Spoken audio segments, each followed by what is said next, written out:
watching NRA TV with Bill Whittle.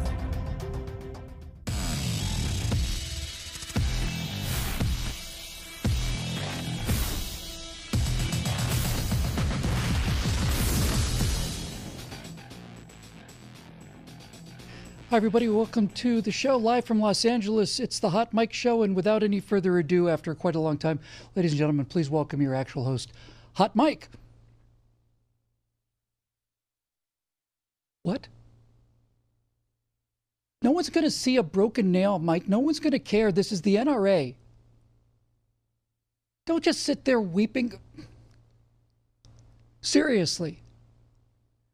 You know, I don't even know why they named the show after him. I really don't. I'm doing all the work here. I don't get it.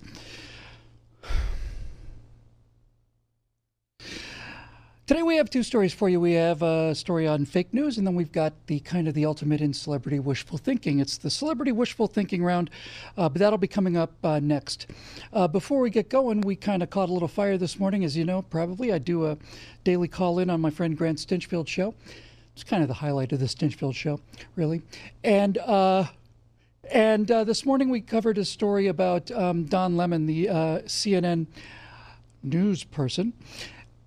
And he had some mean things to say about the Trump rally. So we're just going to play about 4 minutes of that from this morning because we just think it's so terrific.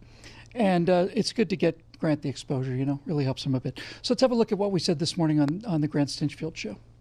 Truth is the kryptonite of the leftist anti-Trump media. It exposes them for who they are, a group of elitists who hate every American who supports our president. That hatred was on full display after President Trump eviscerated the fake news media in Phoenix. And none of them were more offended by the truth than CNN's Don Lemon. Yes, Don Lemon, a so-called journalist who is so bad at his job that even his colleagues in the fake news media named him the worst journalist of 2014. Lemon responded to President Trump's clenched fist of truth on the lying media with this. I'm just going to speak from the heart here. What we have witnessed was a total eclipse of the facts. Someone who came out on stage and lied directly to the American people. I don't think so, Don Lemon. You want to talk about a total eclipse of facts? Let's talk about you and CNN. Here's what a total eclipse of facts looks like. Hillary Clinton laughed at a rape victim. That's right, she laughed. And the audio tapes prove it. Surprisingly, even your CNN confirmed it. Here's that proof. Listen to her laugh, describing the moment she delivered her forensic expert's findings to the prosecutor. I handed it to Bailey Gibbs Messer. Well, this guy's ready to come from New York, but this miscarriage of justice. Even when you can hear her giggles, you, Don Lemon, continued to run political cover for Hillary, calling yourself a journalist when you act like a Democratic Party operative. Exactly. She never laughed at the young lady. At her. She was it was a court-appointed attorney, and she was basically a legal aid. Oh, Don, you want to talk about an eclipse of truth? How about when you look Sheriff David Clark in the eye and push the idea that all police are racist at a time when they're being targeted by the violent left? I'm looking at 3 dead cops this week, Sheriff, and I'm looking at 5 last year. You trying to tell me to keep it down? Just please. If you'll just please. We can keep it civil. Keep it civil, he says. Are you kidding me? Don Lemon, your lies push division, hatred, and violence, and you're telling Sheriff Clark, who's 100 times more of a man than you, to keep it civil? Let me ask you, Don Lemon, were you civil when you eclipsed the truth and victim-shamed a woman who insists Bill Cosby raped her and asked why she didn't just, what, bite her way out of danger? Right. You said he made you perform oral sex. Right. You know, there are ways not to perform oral sex if you want to do it. Oh, is right. Sadly, Don, you have a history of siding with the rapist, not the victim. And if you're going to talk about an eclipse of truth, perhaps you should mention your colleague Donna Brazile. She gave debate questions to Hillary Clinton ahead of time. Perhaps you should mention how CNN colluded with the Clinton campaign to steal the Democratic nomination from Bernie Sanders. And let's not forget this eclipse of truth when your network deliberately lied to try to erode our Second Amendment. Thank God the NRA and Wayne LaPierre stepped in. Apparently, the only difference between the New York Times and CNN is that when a reporter for the New York Times fakes a story, he's fired, and at CNN, he's not. That could be today, but instead it was 2003. CNN is the originator of fake news. It is no wonder why Don Lemon would make a home there.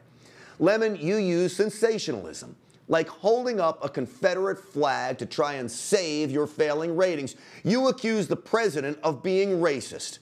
But that's what the left does when they disagree with someone. And finally, Don Lemon, let's not forget the true eclipse of truth last night. You led a fake news 8-person panel and covered up the fact that the violent left attacked our police after the president's rally. You didn't show the violent left holding up obscenities or desecrating our flag or holding up pictures of Linda Sarsour, an anti-Semite who's called for jihad against our president. That truth doesn't push your agenda of violent lies. So, Don Lemon, you eclipsed it. Well, Grant Stinchfield thrashed him this morning. We thought we'd re-thrash him this afternoon. I think that's pretty compelling and pretty much another of the many nails going into the coffin lid of CNN and the mainstream media currently known as the fake news organization. Moving on, our friend Chelsea Handler, a liberal talk show host who's noted for her comedy, had a little tweet yesterday during the solar eclipse, or just before the solar eclipse. She said, wouldn't it be nice for the eclipse to coincide with Trump's resignation and or arrest, preferably in his underwear and handcuffs? Well, we got the story from Michael Horn at the Daily Wire, at least this particular coverage of it, because as Michael points out, Chelsea Handler had also retweeted a tweet from the House of Cards creator named Bo Williman. And here's what Bo Williman wrote, and here's what Chelsea Handler retweeted. Oh, yeah, baby, let's do this already. Enough is enough. Trump is, quote, unable to govern, unquote. But, folks, this is the one from Chelsea Handler that really got my attention. This is her quote in the tweet. To all the generals surrounding our idiot-in-chief, the longer you wait to remove him, the longer your name will appear negatively in history.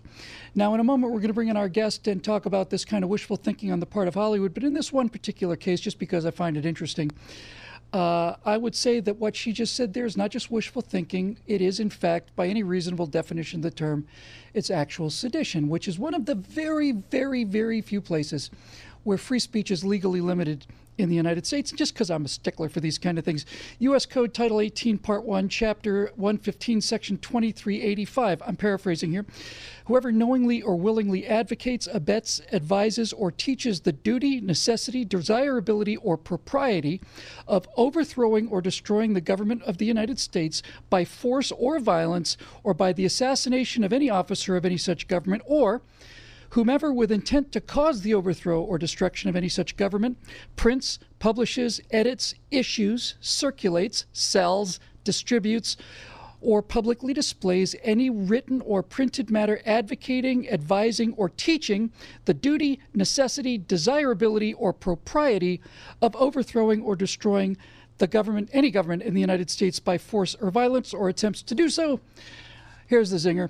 Shall be fined under this title and imprisoned not more than 20 years or both, and shall be ineligible for employment by the United States or any department or agency thereof for 5 years following this conviction. Just a little note, Chelsea. I'm all about free speech. And look, I'm not going to tell the government about this whole sedition thing, so don't worry. But for the half of the country that actually voted for him, this is kind of obnoxious. And in order to get to the bottom of this, I'd like to bring in a friend of mine who's coming to you live from about 1.25 miles away from here. Mike Knowles is the newest addition to the live streaming program over at Daily Wire. Mike's been a contributor to Daily Wire for quite a long time. He's an old friend, and he's got a brand new show called, what's it called, Mike? It's called The Michael Knowles Show. And I will say, Bill, thanks for having me. That's fresh. And also that's very fresh. You know, I'd like to say too, my preferred pronoun these days is hot Mike. So if you're ever using the pronouns, I think hot Mike would be the preferred way to go. Thank you very much. Well, if we ever decide to replace Hot Mike, we will get you on the phone and we'll rename the show. We'll rename it the Tepid Mike Show. Okay, so here's the thing, buddy. I keep thinking that we've seen the end of the left losing their minds over the election of Donald Trump. But when you have celebrities basically saying to the generals, can we please have a military coup in this country? Can't we please have a military coup? Kind of makes you wonder where the boundary of their sanity is. They have transcended parody at this point, Bill. I love that Don Lemon clip. I loved the rally last night, and I don't know which was more entertaining or edifying, the rally or Don Lemon. I think I've watched it about 5 times today, and it's impossible to parody these guys. They have gone so far into that direction that they've gone so far into the realm of projecting their own self-image onto President Trump. I don't know how we could possibly make jokes about them. Well, we'll try. There's constant talk on their part about impeachment, which is coming any minute now. Trump's going to be, perp walk to the waiting van with his head and covering his face with the handcuffs on, and it takes a fair amount of evidence for that to happen. Mike, have you seen anything in the last 7-8 months, anything that would give them that kind of hope on a reasonable basis? There's nothing that would give them any capacity of reason. They forfeited that capacity of reason on November 9th last year when their collective head exploded on the left. And it's a joy because President Trump gave an excellent Afghanistan strategy speech 2 nights ago. It was sober, it was presidential. He gave a rousing, excellent rally last night, full of covfefe, but nothing untoward about that rally. He was speaking directly to the American people who despise CNN and the mainstream news media. And the flurry of tweets began out here. I know you love watching these crazy celebrities. We got tweets from George Takei, Don Cheadle, this man is a menace, shameful leader of hate-mongering, John Cusack. John Cusack said that Donald Trump is clearly mentally ill and unfit. I'm glad. I was waiting to know what John Cusack thought about the president. I'm so glad he could diagnose his illness. Yeah, and if anybody's an expert on that subject, he'd be the first guy I'd go to. Yeah, I can't wait to hear John Cusack's takes. Got any others? Oh, yeah. Well, obviously, I actually give Rosie O'Donnell a little bit of grace. She went on a totally profanity-laced tirade. But, she has been feuding with the president for 10 or 15 years now. So I give her my favorite one was Dan Rather. Dan Rather, the embodiment of the fake news, tweeted out, quote, "This was Trump as candidate, uncaged, unscripted, unabashed, and frankly, unhinged."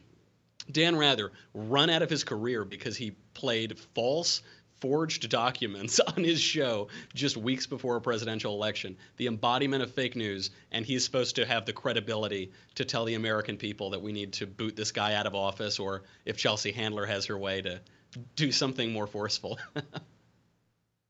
And if we want to continue Dan Rather's little string of rhetorical flourish there, we might add the word unemployed, Dan. Right. That's right, mercifully. Because there comes a point when the internet, unfortunately, we should do a whole show on this, and I'm sure we will, on the whole Dan Rather scandal with George Bush back in 2004.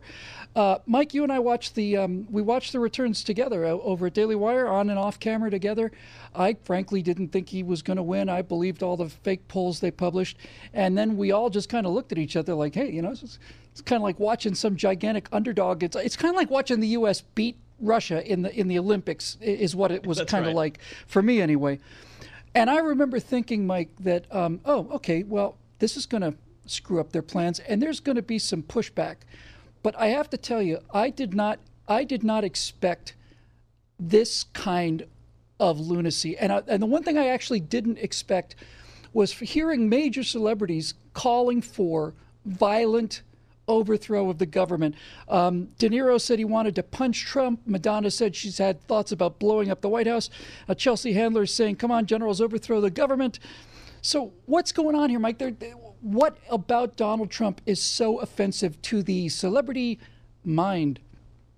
Well, I was hoping that if they were going to call for those assassinations, they would do it from Canada, where they all promised to move if Trump were elected. That didn't happen. And it's but that's a long distance call, and they can't deduct it. That's true. That's right. They can't use their tax loopholes. Yeah, sorry. We're sitting next to each other on that couch. None of us thought this was going to happen. I remember I was so embarrassed the night before I posted some fake news story about how a Princeton study said that Hillary had a 99.7% chance of winning.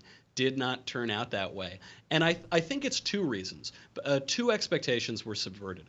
On the one hand, the celebrities and the fake news media and the Democrat hacks, but I repeat myself, all have been much more hysterical than even I thought they would be. And President Trump has been much better, much stronger, much more able to grow into his office than I thought he would be. This guy, I don't know if you agree, Bill, he has really grown into his office. He's been relentless attacking his opponents and the media. He's changed his mind in a few areas when he learned new information, and he's basically stuck to his guns. I mean, in both of these instances, the expectations have been exceeded. And on the one hand, it's good for our republic, and on the other, it's very entertaining to watch these celebrity heads explode. When we come back from our break, ladies and gentlemen, we'll be back with our friend Michael Knowles, hipster, celebrity watcher, and host of the Michael Knowles Show over on Daily Wire Radio. And when we come back, I will test out my pet theory, which is they hate Donald Trump so much because Donald Trump is one of them. We'll be back in a couple of minutes. This is the Hot Mic Show on NRA TV. I mean, if you were to Google him, you know, all of these things come up. It's Rich Froning. He's a Reebok athlete. He's the 4-time fittest man on earth. He's the 2-time Affiliate Cup champion. But if you're from Cookeville, you just know Rich is a good guy.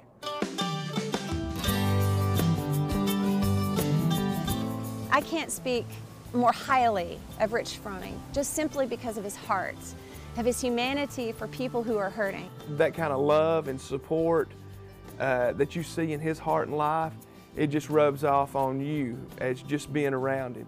4 years ago, we had our first Rich Froning's Mayhem for Mustard Seed, and this year we had our 4th event that raised over $200,000 towards the kids at Mustard Seed Ranch.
And we're back with the Hot Mic Show live from Los Angeles. I'm Bill Whittle, and also live from Los Angeles, just a little bit down the street, is our friend Mike Knowles, host of the brand new Mike Knowles Show over on Daily Wire, and an old friend and somebody who, like me, lives out here amongst these creatures. We're both, you know what we are, Mike? We're day walkers is what we are. We're vampires that slay vampires. You know, we both have come from this kind of culture. We know what they are, and we know how they think. Now, I said before the break that I was going to try my theory out on you, my theory being that the celebrities hate Donald Trump as much as they do because he's one of them. Now, before we go any further, let me just be crystal clear about this. I am not saying that the President of the United States is a Hollywood celebrity, because you don't level those kind of threats without, you know, the Secret Service coming to visit. Those are fighting words. What I do mean is, yeah, that's right. What I do mean is this. Donald Trump understands the media. Donald Trump, in the business, we can say Donald Trump can find his light. You know, when you're on stage and you're performing and a spotlight comes on and it's not in the right place, you have to find the light. You have to find your light. And Donald Trump can find his light. And I think the fact that Trump is so media savvy, he's so onto the whole thing, he's just calling it out as if he was a producer on a reality TV show, which is as real as the fake news is. I think they hate him, Mike, because he understands how it all works. He uses their own weapons against them. And I think they hate him because Republicans are supposed to be prim old guys with steel-rimmed spectacles, you know, and suspenders and a bow tie who lose gracefully and with dignity again and again and again. That's right. It's exactly right, Bill. The Republicans are supposed to be the genteel, controlled opposition. We hold ourselves to a higher standard. We don't delve into the muck like they do, and so they get to run us over. And I think their feeling of betrayal with Trump is twofold. On the one hand, he went to their parties. He was friends with the Clintons. He was a major force on network television. He was a producer. He was talent. And then he starts to run against them. He starts to oppose them. So there's that class betrayal or that elitist betrayal. And then on the other hand, his tactics, he's the best at it. He is the king of reality television. He sat at the top of network TV for 14 years, primetime NBC, basically as high as you can get in television. And he uses those tactics of the left, of the celebrity culture, of television, and of reality TV, which he helped to invent. He uses them to perfect effect against them. I think there's that ideological betrayal, that class betrayal, but then this feeling that he's a tidal wave, and they put up Hillary Clinton, a totally corrupt, incompetent candidate against him, and she just gets run over by the Trump train. Mike, you just hit a term that I had not really thought about before. It's pretty much what I was talking about, but it's very clear. You know, when Franklin Delano Roosevelt was elected, he was a blue blood. He's connected to his cousins with the former President Teddy Roosevelt. He was a very, very wealthy, very, very well connected, very well educated East Coast elitist. And when he became president and started all these programs for common people, which I think were catastrophic, but nevertheless, he was called a traitor to his class. He was a traitor to his class and to his station. I think you got it exactly right. I think that Donald Trump is a traitor to his class, that see it as a class betrayal. And the class is not money. The class is celebrity. He's a celebrity. He's got his picture taken with Hillary Clinton. They're friends with the Clintons. He's at fundraisers. He's at cocktail parties. He lives in Manhattan, for God's sake. He lives in Manhattan in a skyscraper. And now he's out there rallying the filthy, unwashed, knuckle-dragging, racist masses out there between, you know, Santa Monica and the Bronx. And I think they look at him as if he's just basically turned his coat and let all the secrets out. He summed it up last night. He was a real rhetorical masterstroke. He said, we talk about the elites, the media elites, the Washington elites. They say they're elite. I went to better schools than they did. I have more money than they did. I have a nicer apartment than they do. Now I live in the White House. That's pretty good too. You and I, you, the American people and the people who voted for me, you and I are the real elites, and those people are totally separate. And it was this amazing masterstroke, because it's true. He went to top schools. He made basically as much money as you can make. He's reached the heights of power.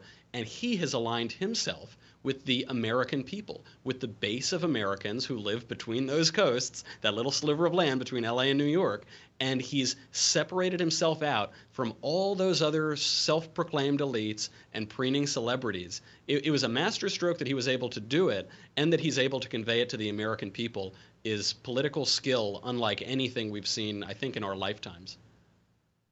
Yeah, absolutely right. I couldn't agree more. A quick question for you, Mike, and then we're done for the day, which is shocking because time flies when you're having fun.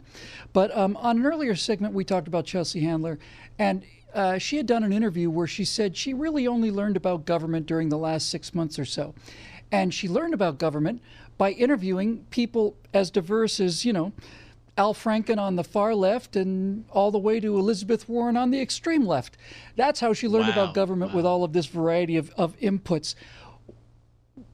These people, to say they don't know what they're talking about is self-evident, but this is all they hear out here, isn't it, Mike? That's all they hear. It's an amazing echo chamber. We were talking about this the other day. We were going over some numbers from my show. My show's only been up for a week or two, and we realized that probably more people have seen my little internet show than have watched Girls or in many years watched The Daily Show. But the people on the coasts, the people who write the news, the so-called news coverage, and who are supposed to be the thought leaders, they are among that very small group of people who watch these preening, extreme, ridiculous shows. And so they think that the whole country is enamored of Jon Stewart or is enamored of Lena Dunham. And it is such a self-segregated portion of the population that they can't understand the American people, and they don't even understand that the vast majority of these American people hold them in the news media and in the celebrity class with as much contempt as the celebrity class holds the American people. Yeah, that's exactly right, Mike. And the celebrity card, like the race card, has been so overplayed, it's not worth the paper it's printed on. You gotta bring race cards or celebrity cards to the market in wheelbarrows now for you to get any traction out of them. Our friend Mike Knowles is hosting the Mike Knowles Show over on the dailywire.com, and it's .com, right? It's not .org. Mike, thanks so much for being with us today. Thanks, Bill. Good to be with you. You too, pal. So there we go. Various celebrities, again, today's just the latest. Chelsea Handler basically saying it would have been nice if the eclipse meant that Donald Trump would have been arrested and walked to the car in his underwear, and they will not get over it, will they? They will not get over it. Now, I've seen a lot of things over the last 8 years with Barack Obama that made my daily existence just miserable, just nauseating, watching the abuse of power and the destruction of liberties and all the rest of it. We don't have to go through that. We've been through it before. I have to tell you, and this is not a very nice thing about me, but this struggle that these people are having with the reality of Donald Trump's election win just gives me a little warm feeling inside. I can't really describe it. Same kind of warm feeling I get when I think about how lawless parts of the country are, and then I think about, oh, wait a minute, hold on, we're the guys with the guns. That gives me a little warm feeling at night, too.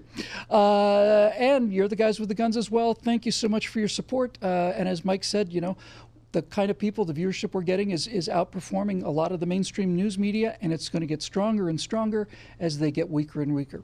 I'm Bill Whittle. This is the Hot Mike Show. We'll see you tomorrow right here on NRA TV.